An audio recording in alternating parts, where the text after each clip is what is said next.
大家好，欢迎来到风铃情感频道。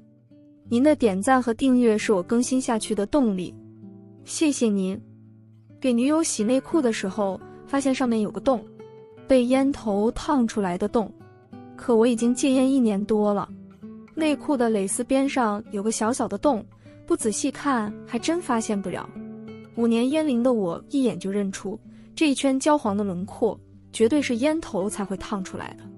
我心里咯噔一下，我早就戒烟了，女友更不会抽烟，谁能给我解释解释这是个什么情况？我处在卫生间，拎着内裤，忍不住开始胡思乱想，越想越不对劲，越想脸越绿。这时候女友给我发来一条微信：老公，我今晚又要加班了，你先睡吧。陈倩的工作是我托人给找的，在一家私企做人事助理，图的就是个清闲。可他最近频频加班，每晚回来都快10点了。我本来没多想，以为他是真忙，但是现在有问题，绝对特么的有问题。我压抑着怒火给他回复：几点下班？我去接你。哎呀，不用了老公，你知道的，年底了我们特别忙，我这边还不知道几点结束呢。我当即换衣服出门，开车直奔晨曦公司。他公司灯亮着，站在门口能听到里头隐约有人说话，难道真的是在加班？我没有贸然进去，掏出手机给陈倩打的电话：你一个人回家我不放心，我到你公司楼下等你吧。我不是跟你说不用了吗？没事的宝宝，我已经到你公司楼下了。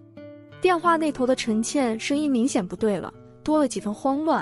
啊，不是，你还真来了呀？你来干什么呀？我干什么？我当然是为了看你在干什么。我没再跟他多说，挂了电话以后就躲进了楼梯间。没几分钟，陈倩出来了，身后还跟着一个穿商务装的男人。2个人走到电梯口就搂在了一起，2个人依依不舍的吻别。猜到是一回事，亲眼所见是另一回事。怒火烧得我理智全无，血涌上头，我当即就想出去掐死这对狗男女。这时候我听到男的在笑：你那个男朋友对你真上心啊，别提他了，跟个狗皮膏药似的，真扫兴。陈倩的话像一盆冷水浇在我头上，也暂时让我按捺住了立刻出去的冲动。男的继续说骚话：要不你让他就在楼下等你，咱们继续。想什么呢？他随时可能就上来了。上次他给你打电话，我们不就是过一次吗？怕什么？哎呀，你好坏，讨厌死了啦！卧槽，原来我早就是他们 play 的一环了。想弄死他们的心更强烈了。这时候男人正脸露出来了，原来是他。陈倩之前在朋友圈发过公司团建的照片，所以我有印象。这男的是公司副总，叫高展鹏，长得倒是一副人模狗样，但是明知道女下属有对象，竟然还能干出这种不要脸的事情，妥妥的人渣一个。而且听他说话的意思，显然很享受愚弄我的快感，把我当蠢猪一样。我突然不想跟他们当面撕破脸了，窗户纸捅破，大不了吵一架或者打一架，然后我跟陈倩分手，那也太便宜他俩了。陈倩进电梯前，我偷偷拍下了2个人拉手的照片。我是走楼梯下来的，陈倩已经等在车旁边了。我装作什么都不知道，我以为你还要好久呢，就去1楼上的厕所。可能突然被我坏了好事，所以不开心吧。陈倩不着痕迹地翻了个白眼，嗔道：提前结束了呗，快点开门吧，我都快冻死了。一路上他都假装很累的样子，闭目养神。正好我也不想跟他多说，否则我怕我一开口就忍不住会质问他为什么要这么对我。晚上我趁他睡觉偷看了他的手机，越看越生气。陈倩竟然跟高展鹏已经勾搭了几个月了。他6月份进的这家公司，8月份就跟高展鹏暧昧上了。前段时间2个人终于突破了最后一步，借着加班的由头，公然在公司里偷情。而就在他们这对狗男女颠鸾倒凤的时候，我像个傻逼一样在家里给陈倩做饭洗衣服，担心她工作太累，怕她回来路上不安全，畅想着跟他结婚以后的生活。他在微信里跟高展鹏是这么说我的：我长得漂亮，他舔我不是应该的吗？他好拿捏呗，从来不会怀疑我，也舍得给我花钱。结不结婚那还不一定呢，而且我爸妈总想让我找个更有钱的。他还说，你家那个黄脸婆有什么好的，又老又无趣，你跟他离了呗，你离婚我就分手。我不敢相信这是枕边人说出来的话，可洋洋洒洒上千条聊天记录，每一句都像鞭子一样抽在我身上。陈倩说的对，在今天以前，我从来不会怀疑他，不会追问他的行程，不会去看他手机，所以他才放心大胆的没有删掉聊天记录吧。我看着身旁熟睡的人，突然觉得他真脏，脏得让我恶心。第二天早晨，陈倩化妆的时候，手机响了，她很自然地接起来，正色道：喂，高总，有什么事吗？好的，我今天尽量早点到，跟您核对。我问她，公司有事？对呀，领导催我快点去呢。没办法，年底了事情多，今天估计还得加班。我看着她涂得艳丽的唇和紧身包臀裙，假装关心道：要不我再托人给你换一个工作吧，我可舍不得让你这么累。不要！陈倩高声叫起来。随即她意识到自己反应有些过度，尴尬地笑道：我是说，我觉得这没什么，我还年轻，奋斗奋斗也是应该的，而且这个工作你已经花了人情了，我也得为你考虑不是？他出门的时候要来亲我，一想到他昨晚就是用这张嘴跟那个渣男吻得难分难舍，我胃里一阵翻涌，赶紧假装找东西躲开了。陈倩和高展鹏约好了的，打电话的时候如果我在场，就称呼他为高总，如果我不在，什么 darling、宝贝、老公都叫。陈倩甚至还在微信里叫他爸爸，可想而知两个人私下得多放荡。高展鹏显然是故意挑早晨这个时间打电话的，可能当我的面调情犯贱，真的让他们觉得很刺激。妈的，既然这么喜欢玩，那老子就跟你们奉陪到底。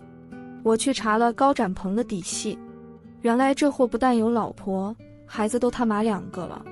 他老婆生了孩子以后，就辞职在家专心相夫教子。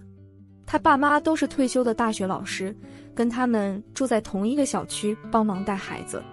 我花钱雇人跟了他一段时间，又发现了高展鹏的一个秘密，这厮竟然还跟自己的已婚前女友藕断丝连，两个人每次见面就直奔酒店。好家伙，我直呼好家伙，家里红旗不倒，外面彩旗飘飘啊。在外人看来，高展鹏可能就是那种家庭美满、事业有成的人生赢家。结果呢，驴粪蛋子外面光，什么狗东西。不过高展鹏身上屎越多，对我越有利。我把各种证据都收集起来，又费了点功夫，把他和他家里人、他前女友老公的联系方式都查了出来。只能说大数据时代，任何人都没有隐私。这天陈倩又骗我说要加班，我一脸冷漠地回复她：好的，别忘了吃饭，否则饿坏了我会心疼。老公你也是，乖乖吃饭哦。晚上我把车开到他们公司外边，用早就准备好的新手机号给高展鹏老婆发了条短信：你老公是不是总说加班？你最好注意点，别傻傻的蒙在鼓里。有些人吃回头草吃的不要太开心。那边几乎是立刻给我回过来电话，我挂了。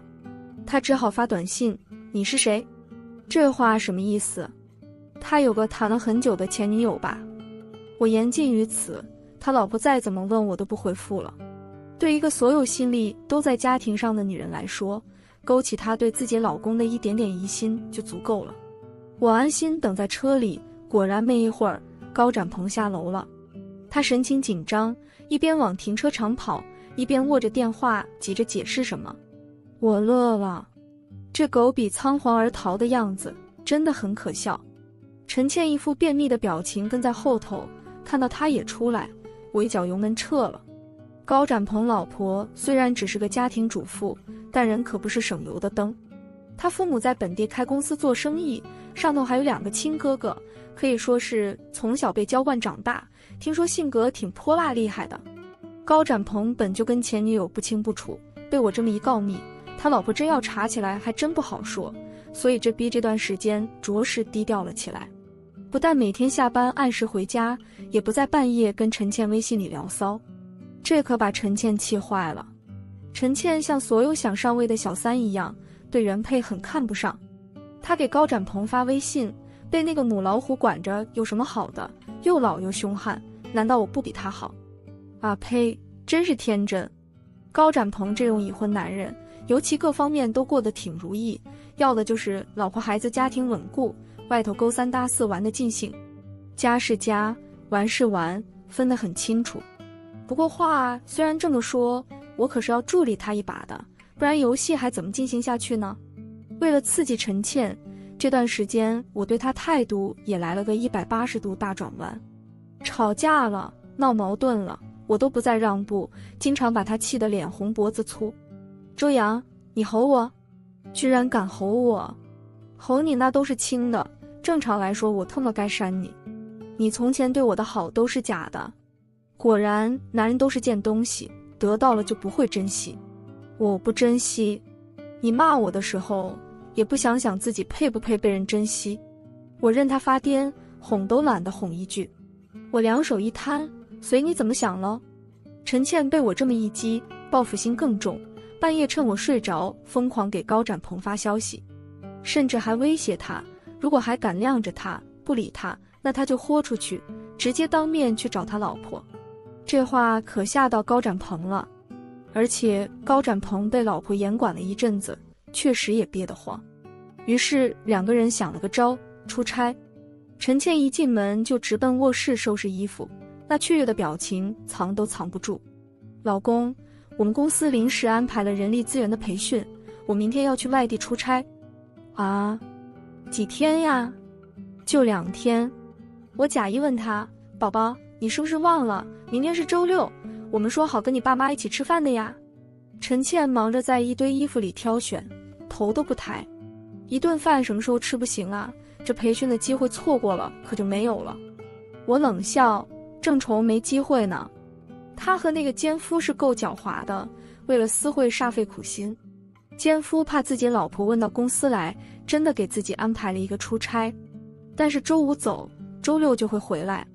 陈倩呢，骗我说出差，其实就是打算周末2天都跟奸夫在酒店鬼混。我在他手机短信里翻到了酒店的预订信息，高展鹏现在一举一动都被老婆盯着，所以连开房都得陈倩亲自操作了。他不知道什么时候买了一套超级性感的情趣内衣，偷偷塞进了行李箱，这内衣甚至都没穿给我看过。第2天，陈倩不让我送她去高铁站，我没有坚持。他嘴里说着舍不得我，其实心早跑了，巴不得快点去见情人。他走后我也没闲着，买了几样礼物，先去了陈倩爸妈家。他家距离本市不到2小时的车程，爸妈都没什么正经工作，家里还有个没工作成天只知道打游戏的弟弟。叔叔阿姨，我今天来找你们，倩倩还不知道，其实我打算跟倩倩求婚。他妈跟他爸对视一眼，笑得不太热络。小周，你跟倩倩谈了1年多，也是该谈婚论嫁了，但是结婚可不是小事。我赶紧道，我知道，结婚要2家人坐在一起好好商量才行。您放心，倩倩是个好女孩，我们家一定会给出足够的诚意来娶她。他爸眼神在我拿来的礼物上转了一圈，我们做父母的也不图别的，就希望女儿能找个明理的婆家，看重她，对她好。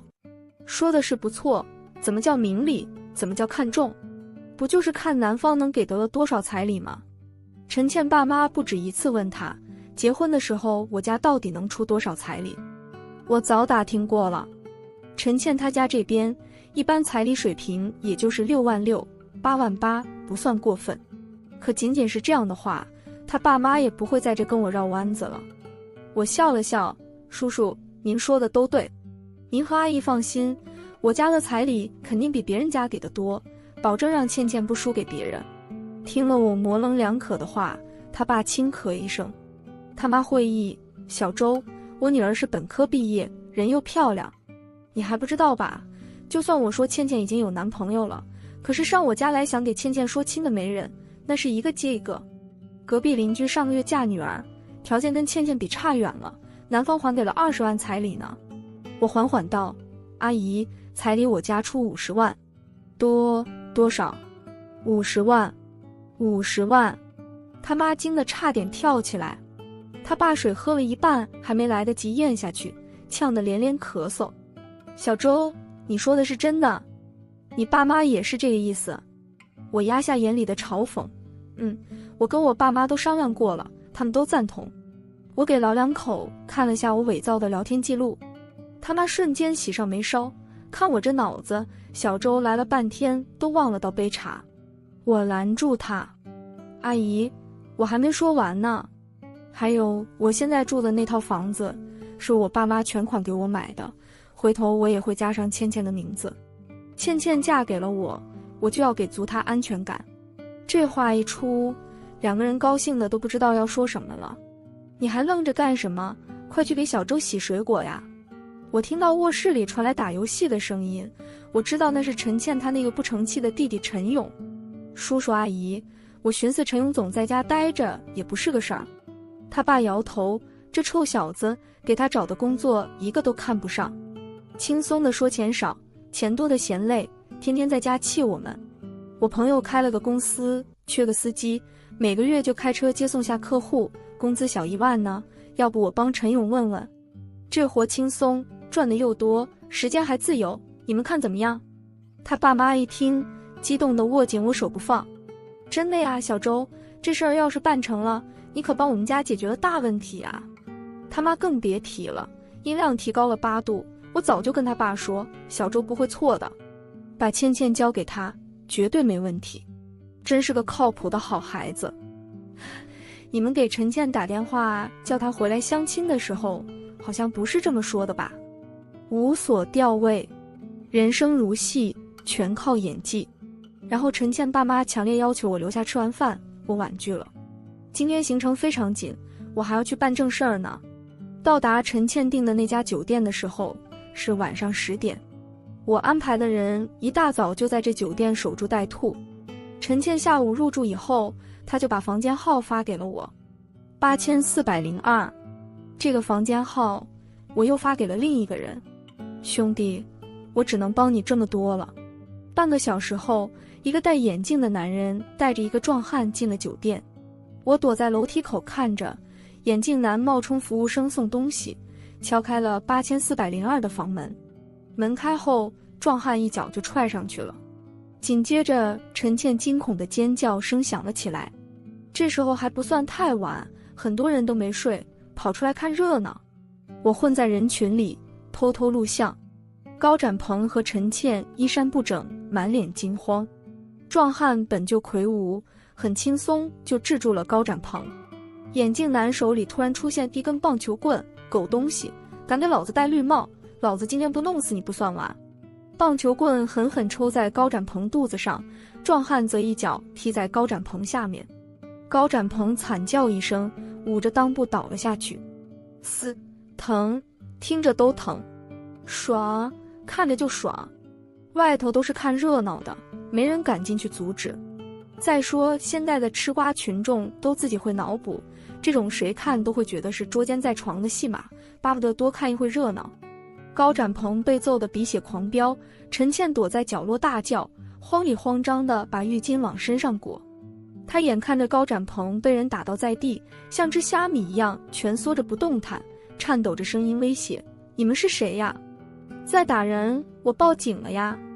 眼镜男笑了：你报啊，警察来了我就说这个男的在酒店招嫖。陈倩一听自己被人骂成了鸡，气得眼眶通红，去你妈的，你才是鸡，你全家都是鸡，你不是鸡是什么？这男的自己有老婆有孩子，你是他老婆吗？你是吗？你要是的话你就报警啊。眼镜男对的陈倩无话可说。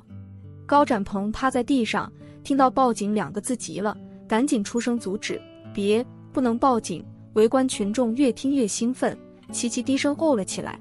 不敢报警，果真是偷人啊。陈倩又羞又恼，偏偏身上没穿衣服，只能缩在角落里胡乱把床单被子拉过来把自己盖起来。这男的不是别人，正是高展鹏前女友的老公，一个跟我同命相连的男人。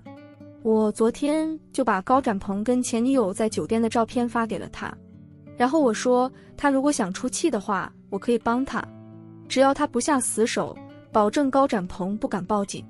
所以就有了现在这一幕。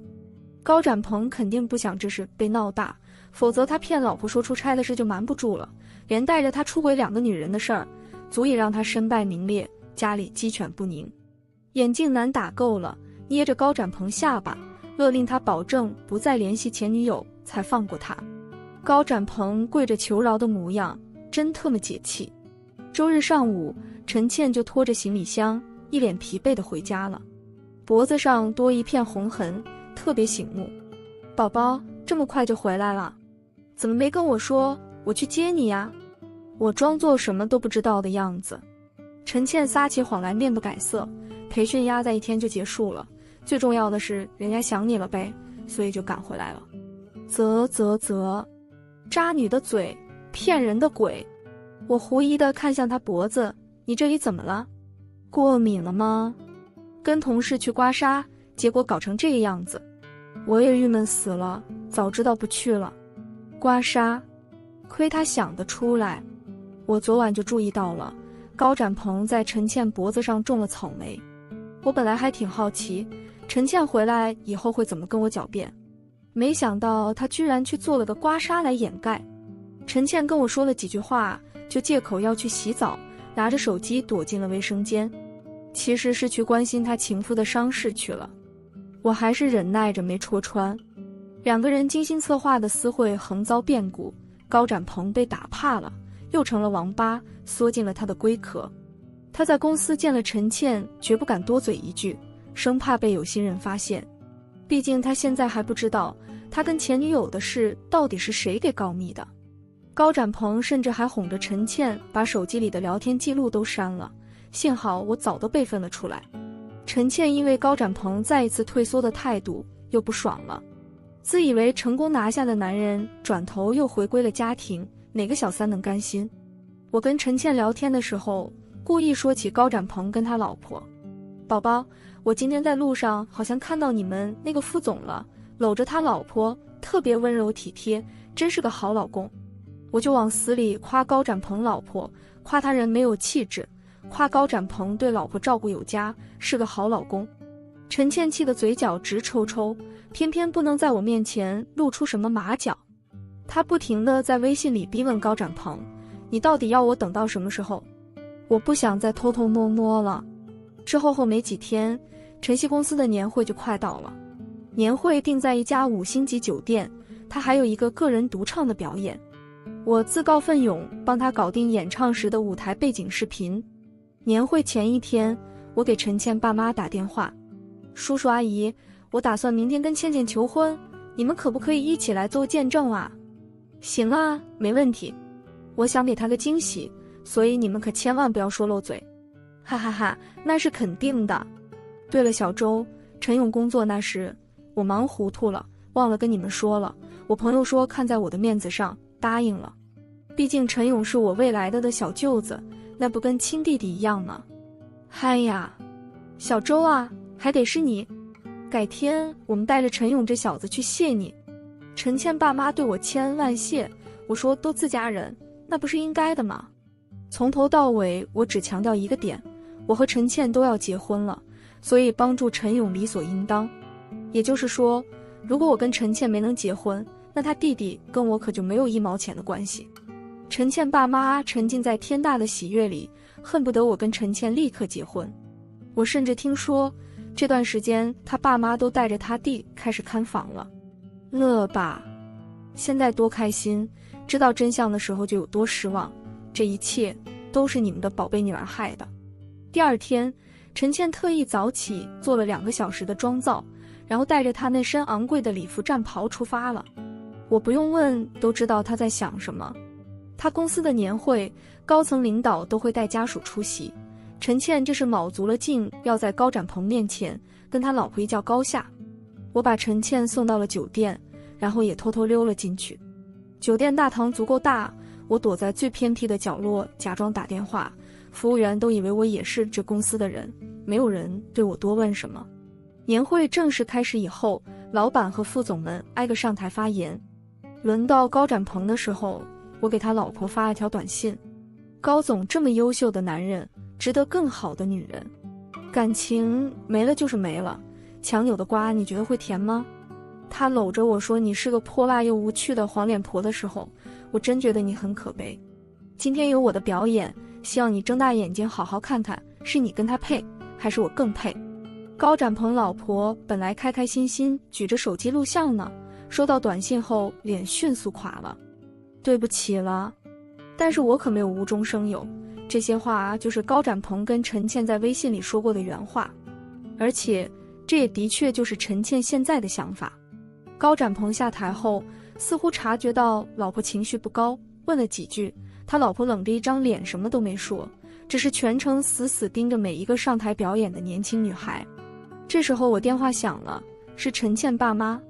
对，叔叔你们直接进来就好了，我就在大堂门口。跟陈倩爸妈一起的还有陈勇。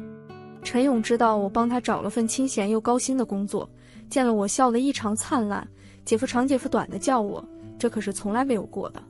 这小子打心眼里就没尊重过我，否则我上次去他家，他不会从头到尾不出来打个招呼。我回了他一个假笑。倩倩的表演快就开始了，结束后我会马上上台求婚，他们公司的人都会配合的。终于轮到了陈倩表演，她上场的时候，舞台灯光瞬间变得浪漫又温柔，配上她精致的妆容和露出锁骨的一字肩礼服，整个人显得梦幻又高级。现场先是一阵惊艳的抽泣声，随即众人欢呼声、掌声不断。陈倩看向坐在最前排那桌的高展鹏，眼神中满是挑衅，好像在说：看见了吧，我年轻又漂亮，你身边那个老女人比得上吗？我双手抱胸，内心兴奋到不行。这一刻终于来了，大屏幕开始播放视频，一阵前奏过后，优美的伴奏声响起。陈倩拿起话筒缓缓开口，很快沉浸在了她的表演中，却没发现底下的人齐齐变了脸色。是的， MV 被我换了，我保留了音乐伴奏，但把画面换成了他跟高展鹏开房的那段视频。只穿个大裤衩的男人被人打得直不起身，同样衣衫不整的女人惊慌乱叫。这第一现场拍到的场面，配着酒店的 LED 巨屏，别提有多震撼了。陈倩爸妈站在我身边，目瞪口呆。陈勇率先开口：妈，这不是我姐吗？她竟然跟别人去开房了。别胡说！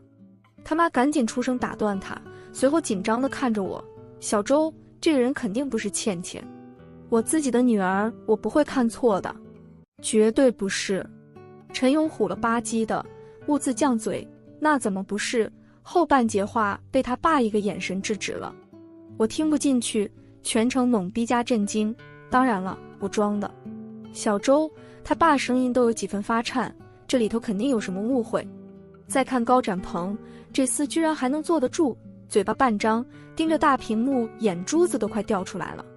陈倩在台上看到高展鹏这副样子，估计还以为是对方被他给迷得神魂颠倒，神情愈发得意。第一排的老板和所有领导们脸色都像吞了苍蝇一样难看，后排有些人发出了猥琐的嘘声。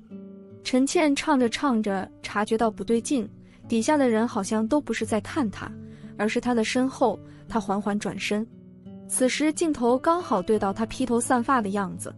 陈倩当场愣住了，手里的话筒掉在了地上，发出刺耳的响声。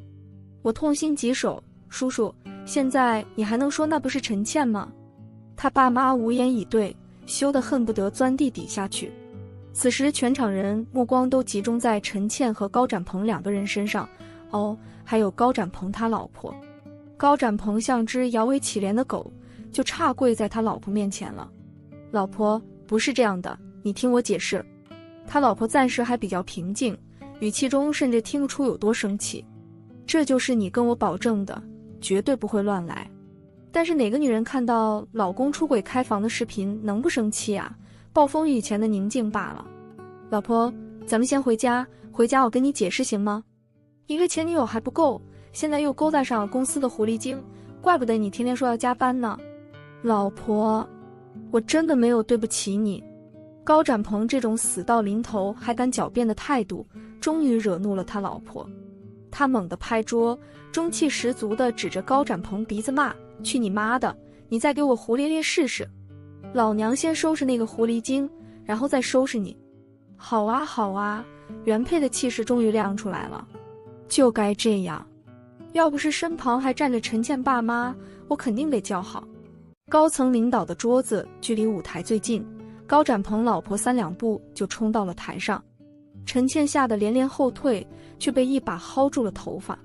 试问哪个原配见了小三不想他死？更何况在高展鹏老婆看来，这段视频说不定就是陈倩自导自演，故意在表演的时候放出来刺激他。他对着陈倩的脸蛋狠狠挥拳。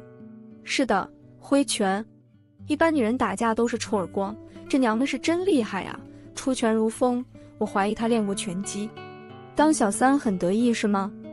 唱个歌也要对着男人发 S， 以为我看不见啊？敢勾引我老公，老娘弄死你信不信？陈倩痛得大叫，只能用胳膊挡在面前，毫无招架之力。冲上台拉架的，底下叫喊的，录像的，吃瓜看戏的，乱作一团。众人好不容易拉开了2个人，陈倩已经被凑得不成样。此时再丢人，这时候也不得不过去护着女儿。大概是被揍得太惨，加上恼羞成怒吧，陈倩彻底没了理智，红着眼对着人家正是歇斯底里的喊：行啊，那咱们今天就把话说清楚，他已经不爱你了，知道吗？不爱了，你俩迟早得离。你不过就是给他生了2个孩子，你以为自己有什么呀？展鹏说你就是个……啪！陈倩重重摔在地上，所有人都愣住了。高展鹏竟然扇了陈倩一个大逼斗，他指着陈倩骂：从入职开始就骚扰我，还把我骗去酒店。我告诉你，我这辈子最爱的就是我老婆，你以为你是个什么东西，也配跟我老婆比？高展鹏眼神狠毒，我警告你，你再这样破坏我的家庭，我宁愿没了这份工作，我也不会让你还有你全家好过。陈倩惊呆了，她不可置信地看着自己的情夫，嘴张合了几次都说不出一个字来。要知道，就在上台前，2个人还没来眼去，暗送秋波呢。可陈倩没想到，真跟人家老婆对上了，她在高展鹏眼里连屁都不是。高展鹏最后那话根本就是在威胁他。渣男转头苦苦哀求他老婆：老婆，咱们先回家好吗？我求求你了好不好？哎呦，好不容易做的局，我能放他走？看了半天戏，终于轮到我出场了。我酝酿了下情绪，抱着早就准备好的捧花跑到台上。我操你妈！我用尽全力，一拳头砸向高展鹏。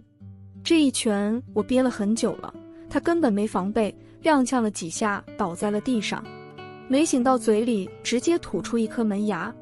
我到晨曦公司接过他很多次，所以他们公司不少人都认识我。我这一拳打得天经地义。我伤心欲绝地看向陈倩，本来今天我要跟你求婚的，可没想到你居然骗了我这么久，这个有妇之夫他到底有什么好的？你说啊！我半真半假的怒吼，陈倩心虚又害怕，吓得直接哭了出来，头发乱了，妆花了，脸肿着，可真丑啊！我把捧花狠狠砸到她身上，扔下一句话走了：陈倩，咱俩分手了。走出去后，我终于长出了一口气，这么多天的忍耐终于让我发泄出来了，浑身舒爽。高展鹏和陈倩接下来要面对什么，那都是他们咎由自取。哦，我要做的事还差最后一件呢。我把之前搜集到的所有东西通通打包，有高展鹏和前女友的开房证据，有高展鹏和陈倩的开房证据，有2个人几个月以来的上千条微信聊天记录，甚至包括假出差完整版的视频。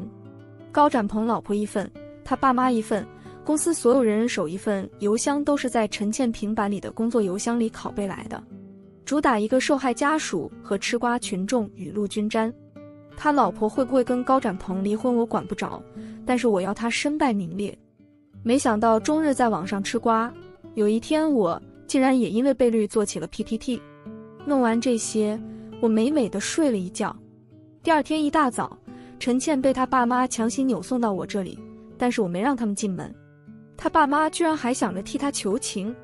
小周啊，你跟倩倩谈了那么久，你们两个人是有感情的，千万不能冲动啊。我全程冷漠脸。阿姨，既然你们来了，那咱们正好把话说清楚。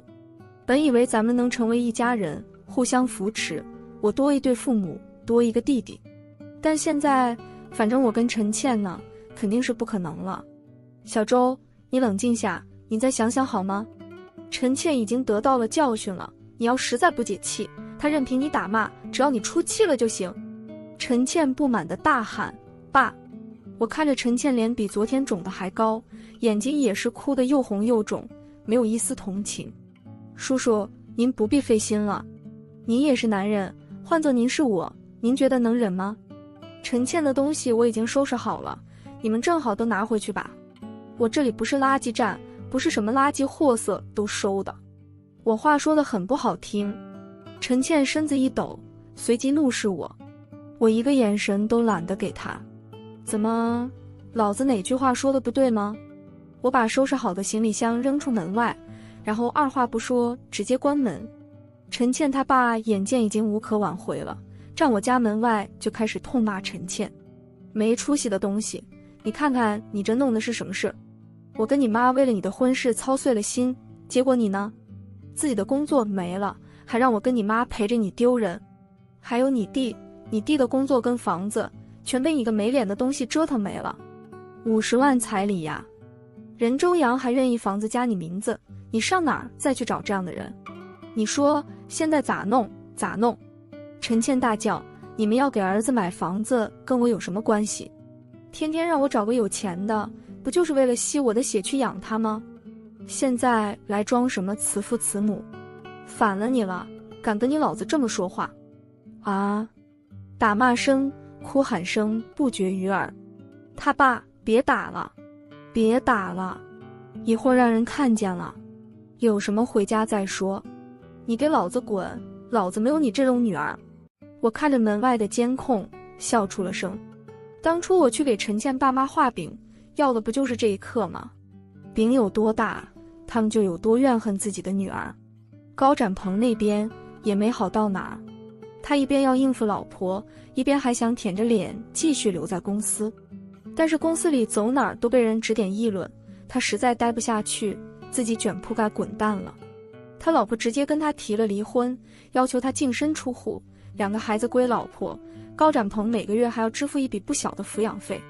他爸妈退休前是大学教授，为人正派，自己儿子做出这种天怒人怨的事也不护短，痛快地同意了儿媳妇的要求。老两口只求以后还能经常见见孙子。这个当口，陈倩的骚操作来了。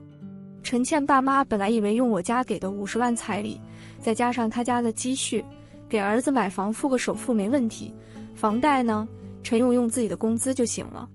所以急吼吼地去看了房，还付了定金。谁料我跟陈倩分了手，所有的计划全部泡汤。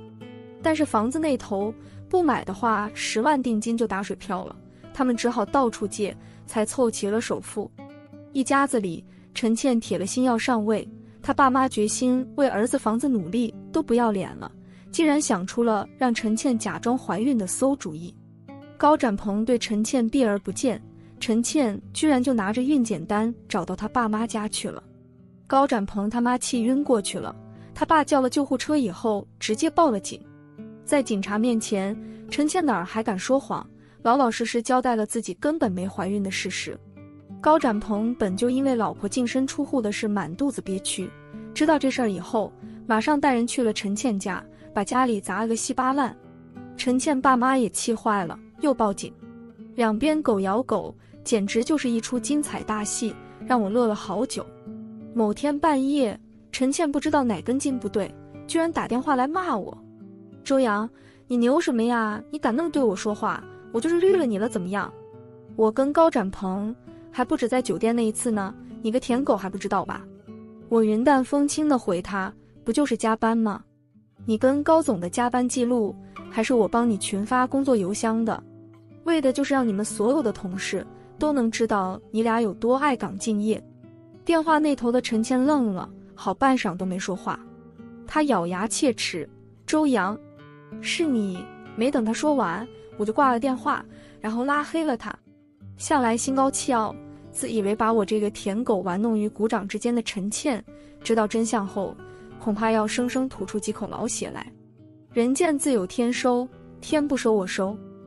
好了，这篇文章到这里就结束了，不要忘了右下角点击订阅，谢谢大家。